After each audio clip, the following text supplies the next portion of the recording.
এই জন্য বুদ্ধিমানের কাজ হলো জুমার দিন যখন আসবে বন্ধু, সব কাজ কমপ্লিট করে তুমি মসজিদে চলে যাও, যেন তোমার পিছুটা না থাকে। বলে কেন? আমাদের দোষের কিন্তু বন্ধু শেষ নাই।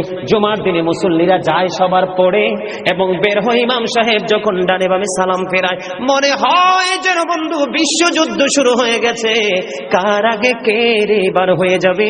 অথচ আমার নবীর আদর্শ নিয়ে আমি আজকে ওয়াজ করছি বন্ধু। Disturb, don't disturb me. তোমরা আমি বললে আওয়াজ দিবে, নয়তো চুপ করে আলোচনা শুনবে, কারণ আজকের সময় অত্যন্ত গুরুত্বপূর্ণ। কারণ আমি যদি 5টা সময় 5 মিনিট সময় পাই একটা হাদিস শোনাতে পারবো।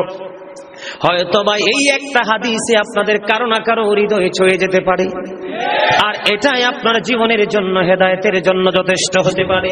বন্ধু, মুসল্লিরা যায় রে সবার পরে, বের হয়ে আসে সবার আগে, এটা মুসলমানের কখনো চরিত্র হতে পারে না। তাকওয়া সম্পূর্ণ ব্যক্তির আদর্শ কখনো হতে পারে না। হাদিস শরীফ খুলে দেখি বন্ধু, আমার নবী বলেছেন, রে আমার উম্মত, জুমার দিন সাইয়্যিদুল আইয়াম, সব দিনের চাইতে শ্রেষ্ঠ। ঈদুল ফিতর, ঈদুল আজহার দিনের চাইতেও দামি। এই জুমার দিনের ফজিলত বরকত নিয়ে আলোচনা করলে বন্ধু রাত একটাই কাবার করা যাবে না, এত বরকত এই জুমার দিনের।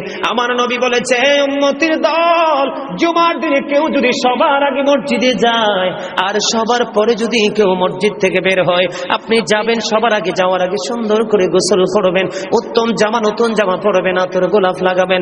আপনি রাস্তা দিয়ে হেঁটে গেলে মানুষ যেন বলতে পারে যে মসজিদের মুসল্লি হেঁটে যায়। আর 4-5 বন্ধু সুঘ্রাণে মুখরিত হয়ে যাবে। এমন ভাবে সবার আগে বন্ধু মসজিদে যাবেন, যাইয়া মসজিদে ঢোকার সময় ডান পাওটা দিয়ে মসজিদে ঢুকবেন, ঢুকে গিয়ে নামাজের শুরুতে বসে যাবেন।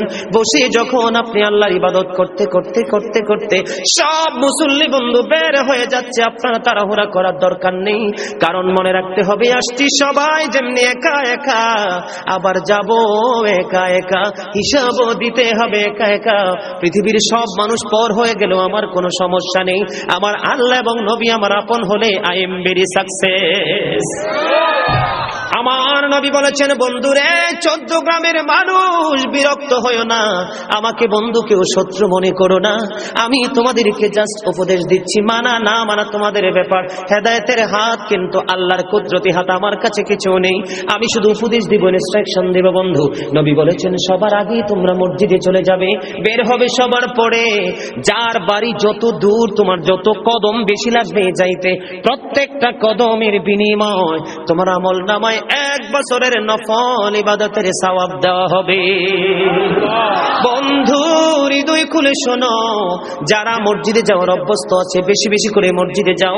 গাড়িতে চড়ে, অটোতে করে, রিক্সাতে করে যাও না, প্রয়োজনে 15 মিনিট আগে হেঁটে হেঁটে মসজিদে আসবে। প্রত্যেকটা কদমে কদমে তোমার গুনাহ ঝরতে থাকবে। মসজিদ থেকে রিটার্ন যখন করবে বাড়ির দিকে, প্রত্যেকটা কদমে কদমে নফল ইবাদতের সওয়াব ঢুকতে থাকবে। জোরে জোরে বন্ধু সুবহানাল্লাহ।